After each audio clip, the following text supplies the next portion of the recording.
നമസ്കാരമുണ്ട്. ഇനി ഞാൻ പറയാൻ പോകുന്ന കാര്യങ്ങൾ കേൾക്കുമ്പോൾ ഇവനെന്തോ മനസ്സിൽ വെച്ചുകൊണ്ട് രാഷ്ട്രീയം പറയുകയാണ് എന്ന് ദയവ് ചെയ്ത് വിചാരിക്കരുത്. അഥവാ വിചാരിച്ചാലും കുഴപ്പമൊന്നുമില്ല, ഇതൊരു നല്ല കാര്യത്തിന് വേണ്ടിയാണ് പറയുന്നത് എന്നങ്ങ് വിചാരിച്ചാൽ മതി. സംഗതി ജൂലൈ എന്ന് കേൾക്കുമ്പോൾ നമ്മുടെയൊക്കെ മനസ്സിലൊരു ഉൾക്കിടലുണ്ടാവും. സമീപകാലത്ത് ഇന്ത്യ കണ്ട ഏറ്റവും വലിയ പ്രകൃതി ദുരന്തം നമ്മുടെ നാട്ടിലുണ്ടായിട്ട് ഏതാണ്ട് ഒരു വർഷമാകുകയാണ്.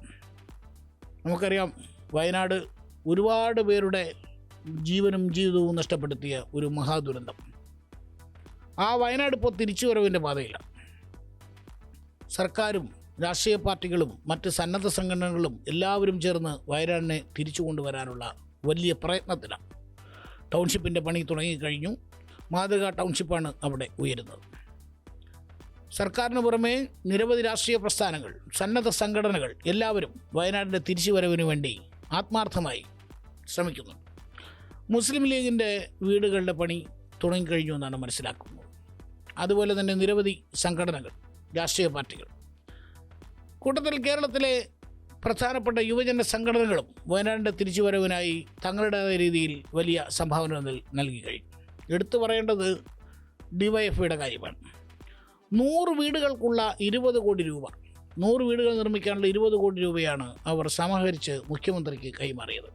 ഈ തുക അവരെങ്ങനെ സമാഹരിച്ചു എന്ന് കൂടി അറിയുമ്പോഴാണ്, കേരളത്തിന് അറിയാവുന്ന കാര്യമാണ്, കേരളത്തിൻ്റെ മുന്നിലാണ് ആ തുക സമാഹരണം നടന്നത്. ആക്രി പറക്കിയും അതുപോലെ തന്നെ വിറക് വെട്ടിയും ലോഡ് ഇറക്കാൻ പോയും കല്ലും മണ്ണും ചുമന്നും കാറ്ററിംഗ് തൊഴിലാളിയായും ഹോട്ടൽ പണിയെടുത്തുമെല്ലാം തങ്ങളുടെ മാനുഷിക വിഭവശേഷി പ്രയോജനപ്പെടുത്തിയാണ് ഈ 20 കോടി രൂപ ഡിവൈഎഫ്ഐ സമാഹരിച്ചത്. 25 വീടുകൾ എന്ന പ്രഖ്യാപനത്തിൽ തുടങ്ങി 100 കുടുംബങ്ങൾക്ക് ആശ്രയമാകുന്ന 100 വീടുകൾ എന്ന വലിയ ഒരു പ്രഖ്യാപനത്തിലേക്ക് ഡിവൈഎഫ്ഐക്ക് പോകാൻ കഴിയും.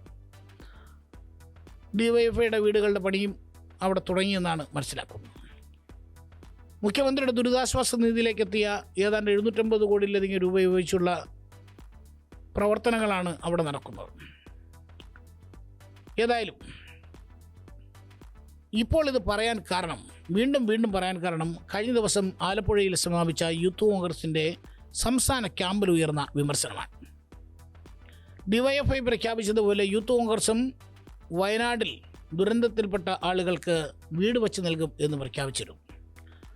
അതിൻ്റെ പേരിൽ പണപ്പിരിവ് നടത്തിയിരുന്നത്രയും. എന്നിട്ട് ഒരു വീടിൻ്റെ പോലും പണി തുടങ്ങിയിട്ടില്ല എന്ന വിമർശനമാണ് സംസ്ഥാന നേതൃ ക്യാമ്പിലുണ്ടായത്. അന്വേഷിച്ചപ്പോൾ ഏതാണ്ട് 85 ലക്ഷം രൂപ യൂത്ത് കോൺഗ്രസ് ഇതുമായി ബന്ധപ്പെട്ട് സമാഹരിച്ചു എന്നാണ് മനസ്സിലാക്കാൻ കഴിയുന്നത്.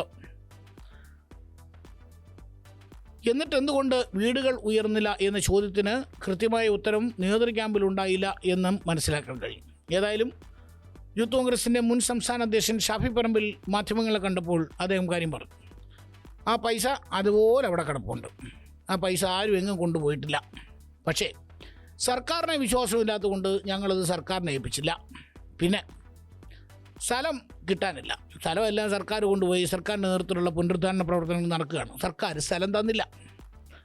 ഇനി ഞങ്ങളുടെ മുന്നിലുള്ള ഓപ്ഷൻ KPCC വയനാട് വീട് വയ്ക്കുമല്ലോ. KPCC വീട് വയ്ക്കുമ്പോൾ ഞങ്ങൾക്കുള്ള സ്ഥലം കൂടി നോക്കാമോ എന്ന് KPCCയോട് ചോദിച്ചിട്ടുണ്ട്. അവരെടുത്ത് തരുമായിരിക്കും. ആരെങ്കിലും സ്ഥലം തന്നാൽ വീട് വയ്ക്കാൻ ഞങ്ങൾ തയ്യാറാണ് എന്നും ഷാഫി പറമ്പിൽ പറഞ്ഞു കഴിഞ്ഞു. യൂത്ത് കോൺഗ്രസ് പണം പിരിച്ചിട്ടുണ്ട്. അവർ ആ സ്റ്റേജിൽ ആ ഫണ്ട് KPCക്ക് കൈമാറാനോ അല്ലെങ്കിൽ വീട് വെച്ച് കൊടുക്കാനോ തയ്യാറാണ്. അവർ ആ പണം ഫുള്ളായിട്ട് അക്കൗണ്ടിൽ തന്നെ, അതിൽ നയാ പൈസ ആരും അതിന് തൊട്ടിട്ടില്ല. ഈ വീട് എവിടെയാണ് വെക്കുക? സർക്കാർ സ്ഥലം കൊടുക്കുന്നുണ്ടോ? ഉള്ള പൈസ മുഴുവൻ സർക്കാരിലേക്ക് കൊടുക്കാനേ പറ്റൂ. ഡിവൈഎഫ്ഐക്ക് പറ്റുമായിരിക്കും. സർക്കാർ പറയുന്നത് കേട്ടിട്ട് മാത്രം. യൂത്ത് കോൺഗ്രസ് ഒരു ഇൻഡിപെൻഡന്റ് യുവജന സംഘടനയല്ലേ, അവർക്ക് അവരുടെ തീരുമാനങ്ങൾ ഉണ്ടാവില്ലേ? അപ്പൊ സർക്കാർ ഈ വീട് പറയുന്ന ആളുകളെ എല്ലാവരും പൈസ പിരിച്ചതും ജനങ്ങൾ കൊടുത്ത പൈസയും ഒക്കെ അവരിലേക്ക്, അല്ലാതെ അതാത് സംഘടനകൾക്ക് അതിപ്പോൾ ഇവിടെ വേറെ ഗവൺമെന്റുകൾ വരെ വീട് ഓഫർ ചെയ്തില്ലേ? കർണാടക ഉൾപ്പെടെയുള്ള ഗവൺമെന്റുകൾ. എന്താ അവർക്കൊന്നും പണിയാൻ പറ്റാതെ പോയത്? ഏതായാലും പൈസ ആരും കൊണ്ടുപോയിട്ടില്ല, അവിടെ ഉണ്ട് എന്ന് അദ്ദേഹം വ്യക്തമാക്കിയ സ്ഥിതിക്ക് ഇനി നമുക്ക് അതിൻ്റെ മുകളിൽ സർക്കാരിനോട് ആവശ്യപ്പെടാനുള്ളത്, എത്രയും വേഗം കുറച്ച് സ്ഥലം യൂത്ത് കോൺഗ്രസിനോട് കൊടുക്കണം. സർക്കാരിന് വിശ്വാസമില്ലെങ്കിൽ വേണ്ട, അവരുടെ രീതിയിൽ ഈ പുനരുദ്ധാരണ പ്രവർത്തനങ്ങളിൽ പ്രഖ്യാപിച്ച വീട് വെച്ച് നൽകട്ടെ. ഇനി സർക്കാരില്ലെങ്കിൽ ആരെങ്കിലും അവിടെ കുറച്ച് സ്ഥലം, എത്ര വീടുകളെന്ന് വെച്ചാൽ അത്രയും വീടുകൾ യൂത്ത് കോൺഗ്രസ്സായിട്ട് ആലോചിച്ച് കുറച്ച് സ്ഥലം യൂത്ത് കോൺഗ്രസ്സുകാർക്ക് കൈമാറാൻ തയ്യാറായാൽ കുറച്ച് മനുഷ്യർക്ക് വീടൊരുങ്ങും. KPCC വീട് വയ്ക്കുമ്പോൾ അതിൻ്റെ കൂടെ സ്ഥലം നോക്കാം എന്നുള്ളൊരു ഐഡിയ ഉണ്ട്. അത് വേണോ എന്ന് ഒന്നുകൂടി കോൺഗ്രസ് ആലോചിക്കണം. കാരണം നിങ്ങളിപ്പോൾ KPCC ആലോചിച്ചിട്ടൊന്നുമില്ലല്ലോ ഈ വീട് വയ്ക്കുന്ന കാര്യം പ്രഖ്യാപിച്ചതും അതിനുള്ള പണപ്പിരിവ് നടത്തിയതും. വെറുതെ അവിടെ കാശ് ബാങ്കിൽ കിടന്ന് പലിശ കൂടുന്നതിനേക്കാളും നല്ലത് അത് എത്രയും വേഗം അർഹരായ ആർക്കെങ്കിലും വീട് വയ്ക്കാൻ ഉപയോഗിക്കുന്നതല്ലേ നല്ലത്. ഞാൻ പറഞ്ഞെന്നുള്ളൂ, ഒരു സജഷനാണ്. സംഗതി വേറൊന്നുമല്ല, നമ്മൾ ഈ യുവജന സംഘടനകൾ ഏറ്റെടുത്തൊരു ഉത്തരവാദിത്വം, അല്ലെങ്കിൽ യുവജന സംഘടനകൾ ഇത് പ്രഖ്യാപിച്ചു എന്ന് പറയുമ്പോൾ അതിൻ്റെ പൂർത്തീകരണം എന്തായി എന്ന് നാട്ടുകാർ അന്വേഷിക്കും. ഇനിയും ക്യാമ്പുകൾ വരും, ചോദ്യം വരും. അപ്പോഴെല്ലാം ഇല്ല, പറ്റിയില്ല തുടങ്ങിയ ഉത്തരങ്ങൾ പറയാതിരിക്കുന്നതാണ് നല്ലത്. അതല്ലേ നല്ലത്. എനിക്ക് അഭ്യർത്ഥിക്കാനുള്ളത്, ഒരു വീടെങ്കിൽ ഒരു വീട് കിട്ടുന്ന സ്ഥലത്ത് ഏറ്റവും നല്ല രീതിയിൽ ഒരു വീട് വെച്ച് അവിടെ ഏറ്റവും അർഹരായ ഏതെങ്കിലും ഒരു കുടുംബത്തിന് കൈമാറണം. കൈമാറി മറ്റുള്ള സംഘടന പോലെ DYFI ഒക്കെ പ്രഖ്യാപിച്ചതുപോലെ, മുസ്ലിം ലീഗ് ചെയ്യുന്നത് പോലെ യൂത്ത് കോൺഗ്രസും മാതൃകയാവണം.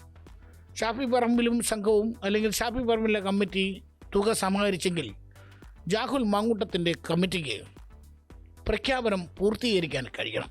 അതല്ലേ അതിൻ്റെ ഭംഗി.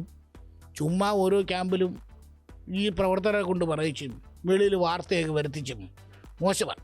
അതുകൊണ്ട് എത്രയും വേഗം യൂത്ത് കോൺഗ്രസ് ആ പ്രഖ്യാപനം പൂർത്തിയാക്കണം. നിങ്ങൾ പ്രഖ്യാപിച്ചത് നിങ്ങൾ നടപ്പാക്കണം. അതല്ലാതെ നേരത്തെ K.സുധാകരനൊരിക്കൽ നിങ്ങൾ DYFIയുടെ പൊതിച്ചോറ് വിതരണം കണ്ടുപിടിക്കൂ എന്നൊക്കെ പറയുമ്പോൾ അത് ശരിയല്ല, അങ്ങനെ പറയാൻ പാടില്ല. നല്ലത് ആര് ചെയ്താലും നല്ലതെന്ന് പറയുക. നാളെ യൂത്ത് കോൺഗ്രസ് നല്ലത് ചെയ്താലും നല്ലതെന്ന് പറയാൻ കേരളമുണ്ടാകും. വയനാടുകാർ തിരിച്ചു വരവിൻ്റെ പാതയിലാണ്. അവർക്കൊപ്പം തോളോട് തോൾ ചേർന്ന് നിന്നുകൊണ്ട് സർക്കാരിന് വിശ്വാസമില്ല വേണ്ട. പക്ഷേ നേരത്തെ പറഞ്ഞ പോലെ ഒരു വീടെങ്കിൽ ഒരു വീട് എത്രയും വേഗം അത് പൂർത്തീകരിച്ച് അർഹതപ്പെട്ടവരുടെ കൈകളിലേക്ക് എത്തിക്കുകയാണ്. അതാണ് അതിൻ്റെ ശരി.